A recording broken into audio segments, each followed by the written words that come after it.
There she is. Hi, Roxy. Hi. How are you? Thank you so much for being here. Thank you for inviting me for being here today. Yeah, for sure. Can you share a little bit about yourself? What brought you to No Stigmas and the kind of work that you do? Yeah. So as you said, my name is Roxie Harris. I'm a graphic designer. I'm a graphic design intern for No Stigmas right now. I also am a small creator. So I've been creating for about 6 years now, since I was around 16, 17. I wanted to join No Stigmas because mental health is something that it's been prominent for pretty much my entire adolescence and into like my adult or young adulthood. I've dealt with depression and anxiety since I was about 12, and I didn't get diagnosed until I was about 18, I think, for reasons I'll get into a little bit later. But yeah, I use my like creations just to as a way to like escape and to help inspire others to try to find something to take their mind off at least for a little while. I love it. I love it. Well, and with that, I'd love to share your work. So,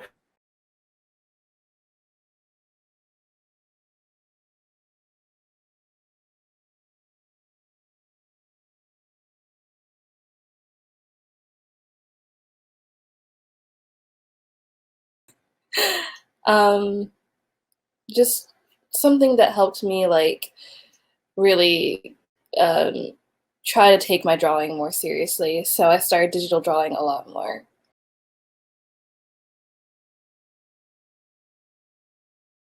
I illustration class. We had to make calendars, and it was a really tough time for me because my father had just passed away, I think, in April, or sorry, late March. It felt like all of April, but it was a really nice project to get my mind off, essentially, because I got to do again what I love, and it really helped me a lot.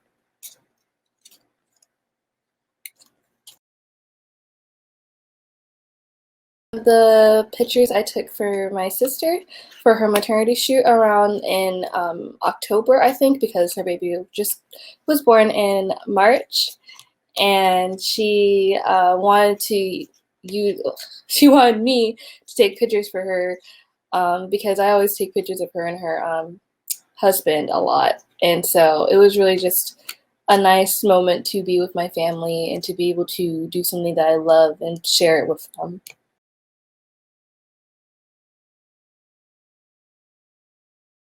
I am from South Carolina myself. Um, I really love landscape photography. It was something that I didn't usually like growing up because I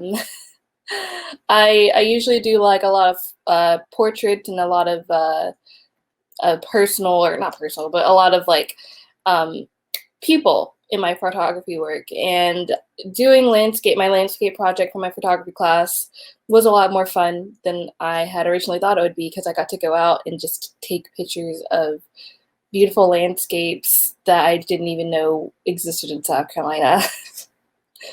that's awesome, Roxy. Thank you so much. I appreciate that.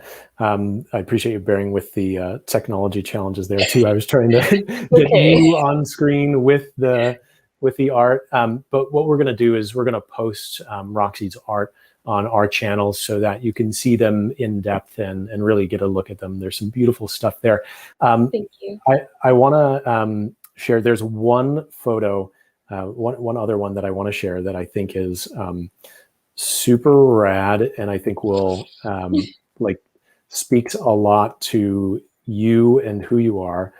So bear with me 1 second. I'm Take gonna your bring this time. up. Thanks. It's for all the impatient people at home that are waiting with bated breath here. Of course. um, well, actually, we'll do two more. I have Okay. two more here. Oh yeah. So that was a sculpture project we had to do last semester. That's actually my sculpture teacher, with helping me hold up those gigantic flowers.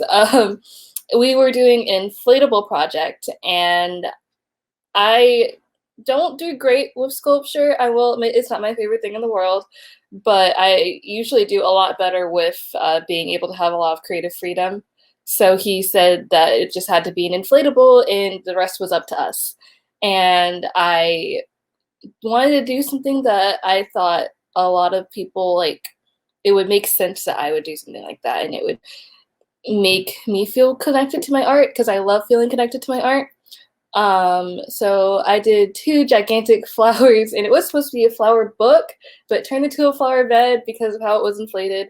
And I made it with, oh gosh, he said the materials we could use was those like those plastic tablecloths that you put on like when you're having a party or something. And I did that, and I used my sewing machine and hot glue and duct tape.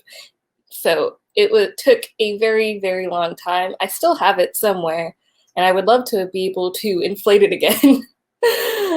Because it's one of my favorite projects, and I wish I could just have it outside of my yard, honestly. But it was a really fun project to do because I got to do a lot of creative liberty, and it was challenging to say the least because it had to be big. It could not be small, and I mean, it just helped me with my artwork a lot. That's awesome. All right, the last one that I want to share here.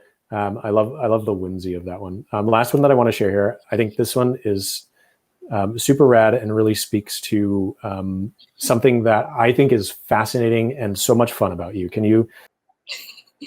Thank you. So I am a cosplayer, and that just means that I do a lot of little geeky stuff with a sewing machine, essentially. And one of those things is I like to make my own costumes, and just costumes for characters that I mostly personally relate with, or that I think look really pretty.